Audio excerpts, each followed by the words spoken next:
नमस्कार, मैं हूं आपके साथ मोनिका गुप्ता और आप देख रहे हैं अपना उत्तर प्रदेश। इस बुलेटिन में आपको दिखाएंगे उत्तर प्रदेश की तमाम अहम और बड़ी खबरें। उत्तर प्रदेश के मुख्यमंत्री योगी आदित्यनाथ हजरतगंज पहुंचे, जहां उन्होंने महात्मा गांधी की प्रतिमा पर फूल अर्पण कर उन्हें श्रद्धांजलि दी।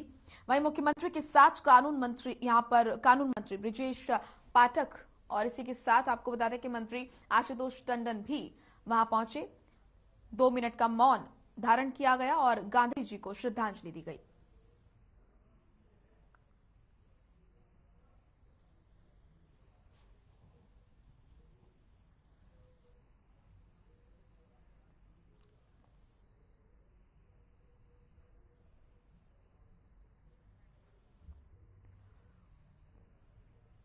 तो आपको बता दें कि सूबे के मुखिया योगी आदित्यनाथ हजरतगंज पहुंचे, जहां पर उन्होंने राष्ट्रपिता महात्मा गांधी को श्रद्धांजलि दी, पुष्प अर्पित किए और उन्हें नमन किया।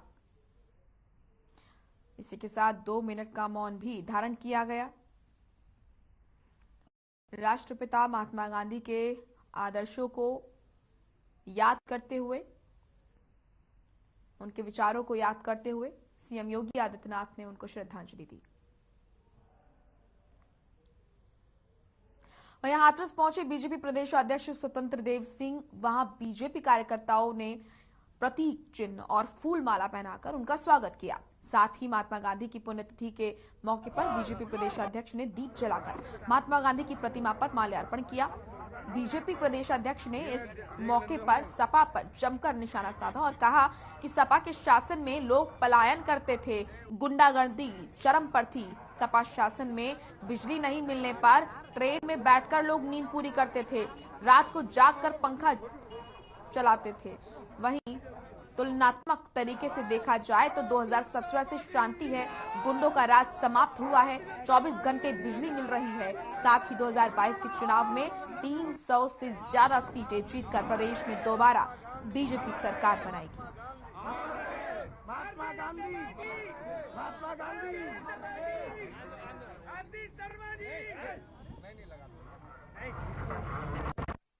गांधी स्वतंत्र सिंह जिंदाबाद।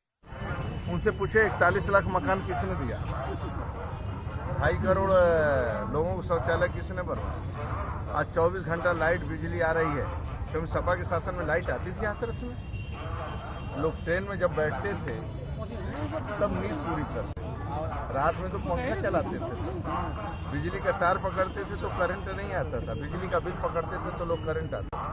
राज्य के अंदर गुंडागर्दी किसके शासन में थी, लोग पलायन करते थे। 2017 से शांति है, गुंडों का राज हुआ है। हाईवे, नेशनल हाईवे की सड़कें प्रधानमंत्री ने देश के गौरव अटल बिहारी वाजपेयी 70 सालों बाद जब सरकार बनाए तो प्रधानमंत्री सड़क योजना लोगों ने देखा, सीसी सड़कें क्या होती है, हाईवे, नेशनल हाईवे 4 लेन 6 लेन की सड़कें क्या होती है।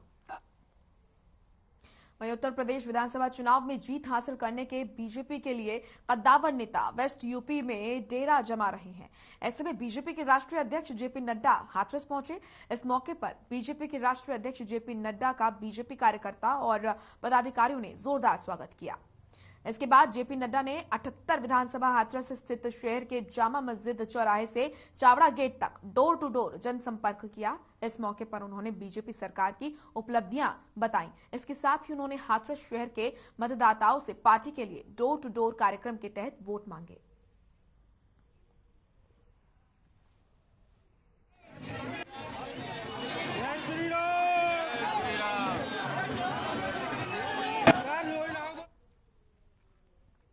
यूपी चुनाव करीब है, ऐसे में तमाम पार्टियां प्रचार में लगी हुई हैं। केंद्रीय मंत्री स्मृति ईरानी ने आज आगरा दक्षिण विधानसभा क्षेत्र के प्रत्याशी योगेंद्र उपाध्याय के लिए वोट मांगे। केंद्रीय मंत्री ने नॉर्थ ईदगाह कॉलोनी में मतदान संवाद के दौरान मीडिया से रूबरू होते हुए कहा कि इस बार फिर से उत्तर प्रदेश में बीजेपी की सरकार बन रही है। सपा बदले की राजनीति करती है, जबकि बीजेपी बदलाव की राजनीति करती है।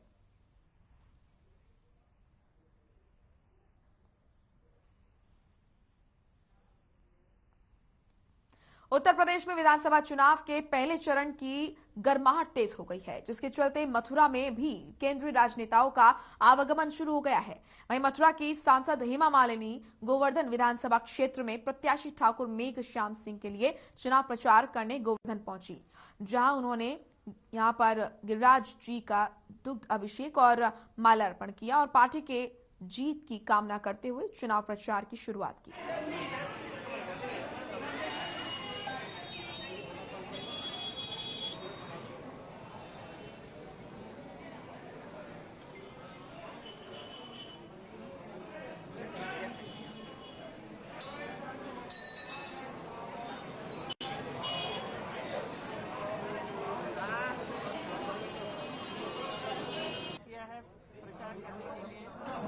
हमारे भारतीय जनता पार्टी प्रत्याशी नेकशान जी के लिए जो गोवर्धन विधानसभा से खड़े हैं, मैं पहले मंदिर गई थी, गोवर्धन की पूजा की, गिरिराज धरण की जय हो, उसके बाद मैं यहाँ पर आई हूँ।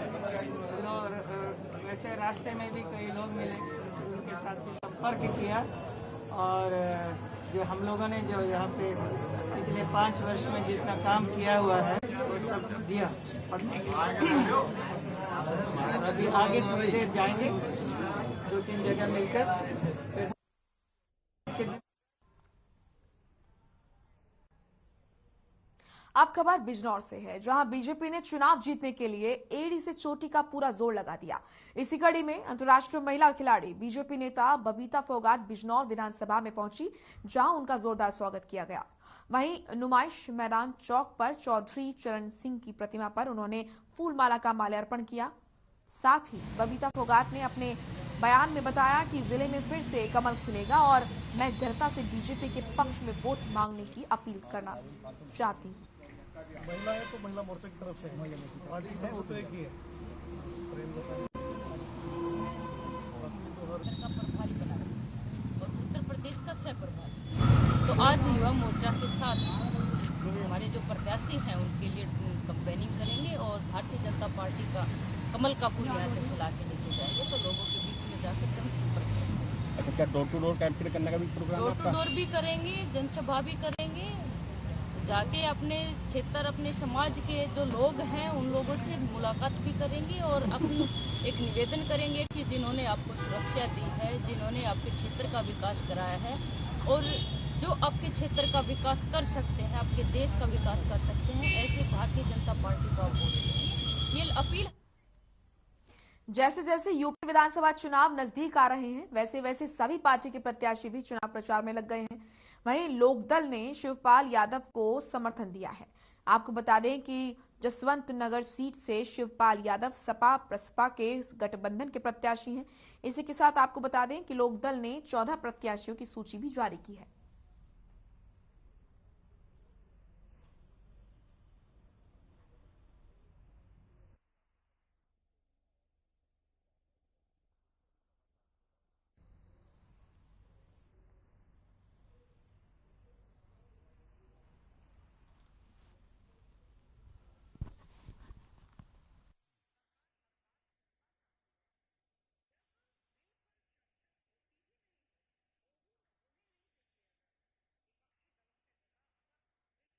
कर रही हैं। इस बीच लोकदल की तरफ से भी सूची जारी की गई।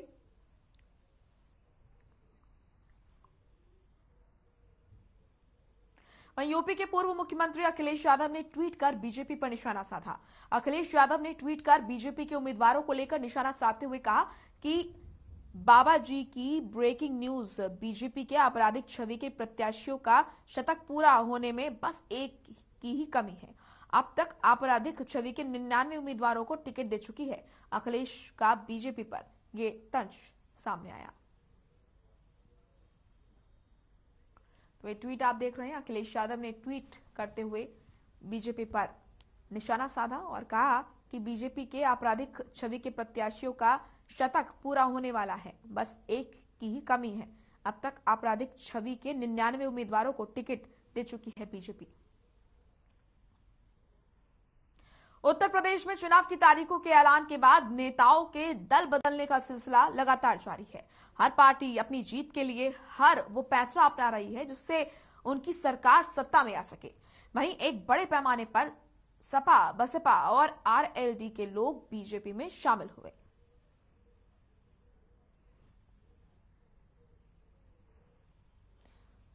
तो दल बदल की राजनीति लगातार आज जिस प्रकार से केंद्र और प्रदेश की सरकार की उपलब्धियां पहुंची हैं, जनता का सहज आकर्षण बढ़ा है और मैं आपसे कह सकता हूं कि 10 मार्च को जब परिणाम आएगा तो ये सपा, बसपा, माकपा, बाकपा, कांग्रेस मिला लो, इनका योग 3 अंकों में नहीं होगा और बीजेपी अपना पिछला रिकॉर्ड स्वयं तोड़ेगी और भारी बहुमत के साथ में बीजेपी की सरकार बनेगी, ऐसा मैं आपसे कहता हूं।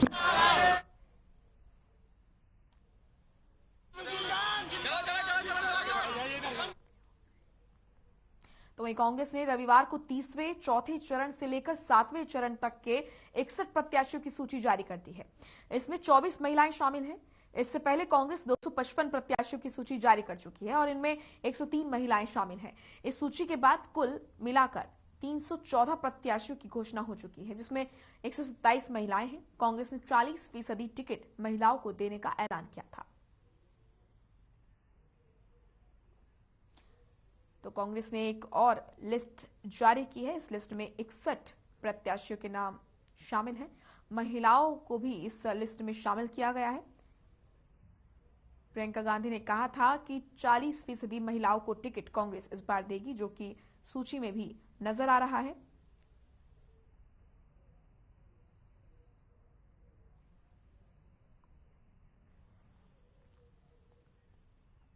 वहीं कुशीनगर के रामकोला सुरक्षित विधानसभा सीट से बाहरी प्रत्याशी विजय कुमार को टिकट मिलने के बाद कार्यालय में पहुंचे प्रत्याशी विजय कुमार के विरोध में कई कार्यकर्ताओं ने नारेबाजी कर उनका विरोध किया। विरोध कर रहे कार्यकर्ताओं का कहना था कि अपने जनपद के लोगों को टिकट देना चाहिए, लेकिन पार्टी के कुछ नेताओं ने बसपा सुप्रीमो को यहां पर दिग्भ्रमित कर बाहरी लोगों को टिकट दिलाया है, जिसका वो विरोध कर रहे हैं। तो वहीं जिलाध्यक्ष ने कार्यकर्ताओं की बातों को एक सिरे से खारिज करते हुए कहा कि किसी भी तरह का विरोध नहीं है, सभी लोग स्वागत कर रहे हैं। उन्होंने कहा कि बसपा सुप्रीमो द्वारा भेजे गए सभी प्रत्याशियों का सम्मान और स्वागत किया जाएगा। बसपा के कार्यकर्ता में किसी भी तरह की नाराजगी नहीं है।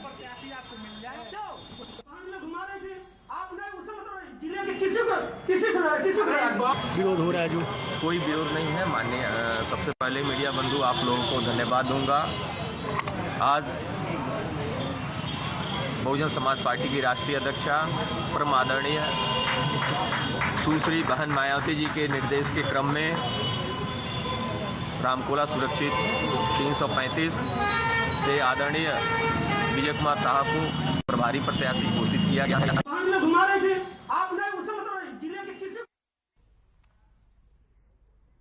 वहीं बीएसपी से टिकट कट जाने से नाराज उम्मीदवार विनय चौधरी ने सैकड़ों कार्यकर्ताओं के साथ बसपा सुप्रीमो मायावती के बंगले का घेराव किया।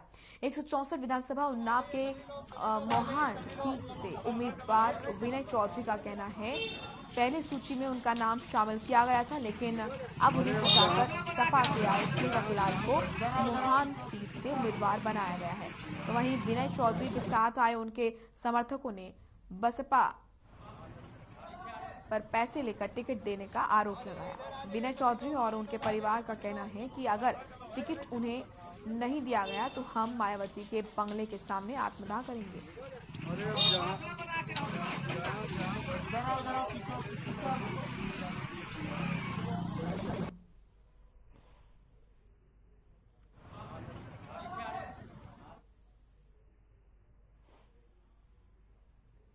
साल भर से क्या कहते हैं वो दौड़ रहे हैं और एंड टाइम पे आके 20 दिन पहले कह रहे हैं कि क्या कहते हैं आप टिकट आपकी कैंसिल कर दी गई है। आपने प्रत्याशी घोषित करा, वो जनता के बीच में खड़े होके क्या कहते हैं सब जनता उनके साथ में, अगर जनता एक बारी कह दे कि विनय चौधरी अच्छा नहीं है या खराब है तब निर्णय लिया जाए ना, ऐसे निर्णय नहीं लिए जाते हैं। ये कोई खेल थोड़ी हो रहा है कि जब चाहे किसी को भी टिकट उठा के दे दी जाती है। मेरा पति कोई पागल तो है नहीं है कि इतने दिन से लगा हुआ है, अपना घर बार बच्चे सब कुछ छोड़ के अपना परिवार छोड़ के वो सबके लिए लगे हुए हैं। उन्होंने दिन रात एक कर दिया, इसलिए करा था कि क्या कहते हैं 20 दिन बाद ये अपना फैसला सुनाएंगे हमको। पैसा लेकर टिकट करें चाहे जो भी करें, हमको इन्होंने क्या कहते हैं इस तरीके से क्यों किया। हम 6 महीने से क्या कहते हैं हमारे पति लगे हुए हैं, उसकी भरपाई कौन करेगा।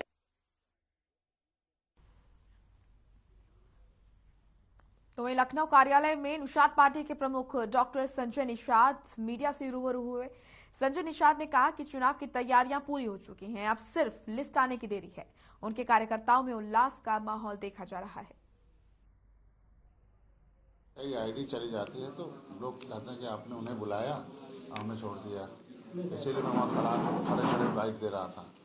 ये लगता है कि कई रोड पर टिकट को लेकर जो मामला चल रहा है, क्या वो अभी आपके बीजेपी में आपने जो टाइप जो हुआ है क्या या नहीं, क्या अभी तक की लिस्ट जारी है? नहीं, सब हो चुके। मैं पहला, दूसरा, तीसरे चरण में नहीं लड़ रहा हूँ, वहाँ मैं सहयोग कर रहा हूँ और चौथे चरण शुरू हो गई है। तो आज से लिस्ट हमारी जारी शुरू हो जाएगी और प्रत्याशी लगभग तय हो चुके हैं।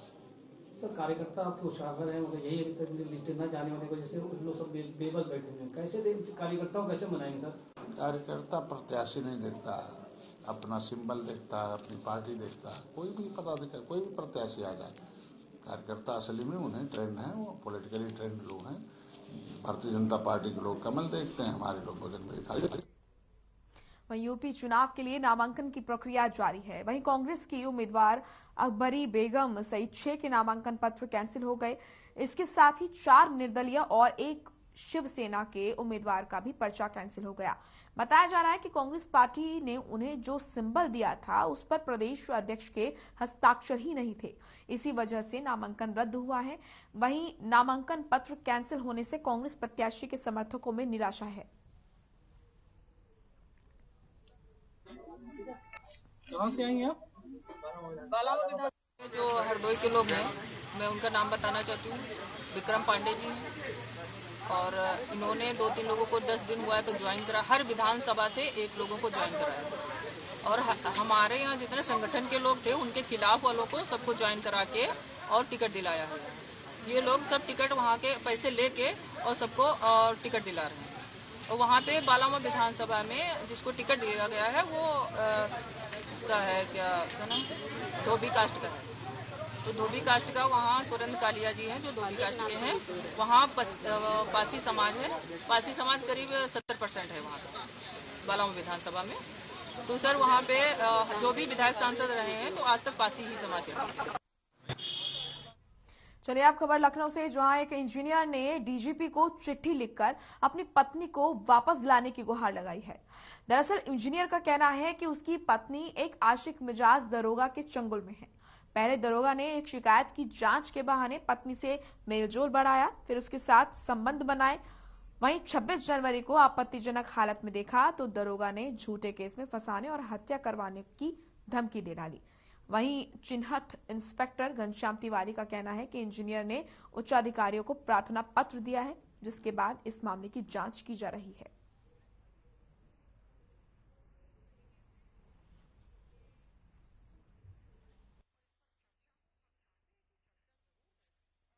मेरी पत्नी वहाँ से जाने के बाद जब दरोगा वहाँ से निकल गए हैं, वहाँ जाने के बाद हमारी पत्नी के पास उसने कॉल किया, उसका सामान जो है ना फेंक दो।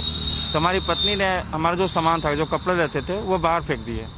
बाहर फेंकने के बाद वहीं पास में वाइपर भी रखा हुआ था, उसने मतलब गुस्से में आकर के मतलब वाइपर भी इधर उधर फेंकना स्टार्ट कर दिया। मतलब पूरा घर का जो सामान है ना फेंकना स्टार्ट कर दिया गुस्से में, क्योंकि जाहिर सी बात है मैं देख भी लिया था। मैं चुपचाप मैं बैठने वाला नहीं हूँ, मैं हर जगह एप्लीकेशन दूंगा उन दरोगा। मतलब आपकी पत्नी वही कर रही है जो वो दरोगा? हाँ, दरोगा जो बहला फुसलाया हुआ है ना पूरा, वो तो जाहिर सी बात है, वो तो पूरा उसको तुम्हारे भाई को, उनका भाई का भी नाम डाला हुआ है।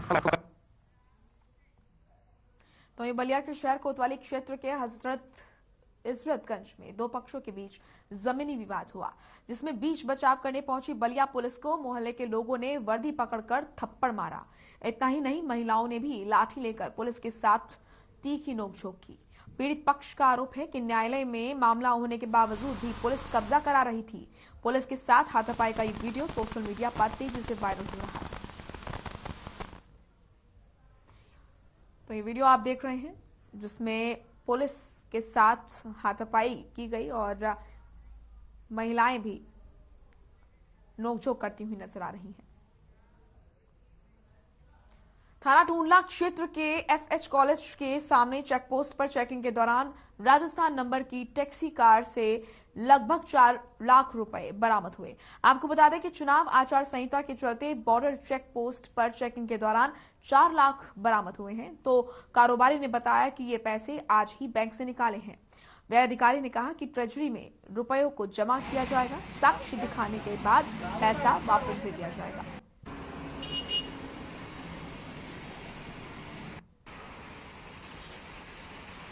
जटी का काम है, तो मैं राजस्थान में रहता हूँ, रहने वाला यूपी का हूँ, बरेली का। तो मुझे कल दुकानदार ने चेक दिया था, मैं उससे मैंने कैश निकाला था, मुझे अपने कारीगर देने था, मेरे तब एक्सपायर हो गए। तो मैं अचानक जा रहा हूँ तो पैसा लेके, ताकि मेरा बरेली में काम करने वाले कारीगर उनको देना है। कितना कैश है ये? करीब 3.5 लाख। कॉपी करके आया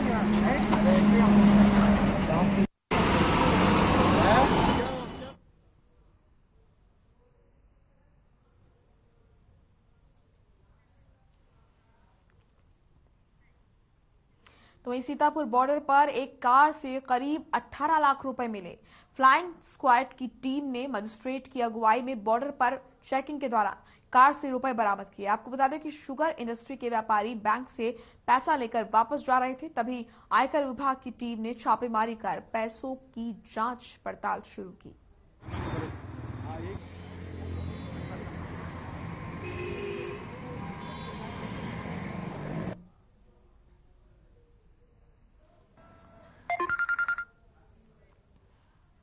उत्तर प्रदेश के अल्पसंख्यक मंत्री मोहसिन रजा ने एक बड़ा बयान दिया है, जिसमें उन्होंने कहा है कि समाजवादी पार्टी की लिस्ट में ज्यादातर अपराधी हैं, कुछ बेल पर हैं और कुछ जेल में हैं और कुछ जेल जाने की तैयारी कर रहे हैं। उन्होंने चुनाव आचार संहिता के उल्लंघन पर भी समाजवादी पार्टी पर हमला करते हुए कहा कि हम चुनाव आयोग के दिशा निर्देशों का पालन करते हैं और जो उल्लंघन करेगा चुनाव आयोग उस पर कार्रवाई करेगा और प्रदेश की जनता पूर्ण बहुमत के साथ बीजेपी की सरकार बनाएगी। क्या जवाब दिया जाए?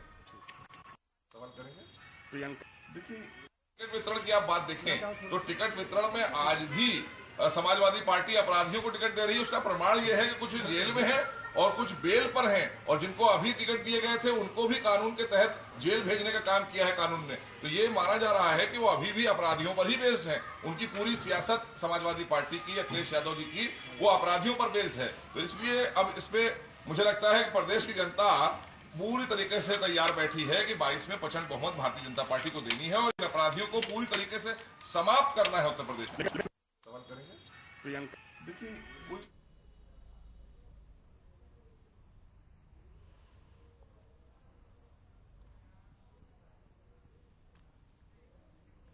यूपी चुनाव से पहले दल बदल का खेल लगातार जारी है।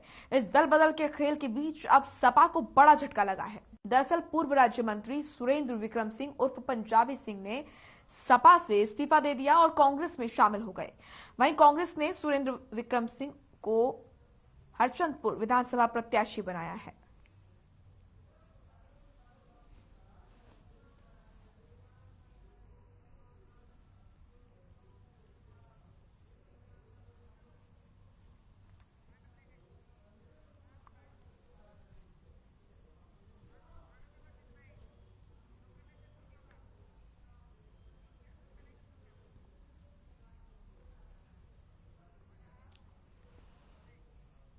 चलिए, अपना उत्तर प्रदेश में फिलहाल इतना ही। अब एक नजर सुर्खियों पर।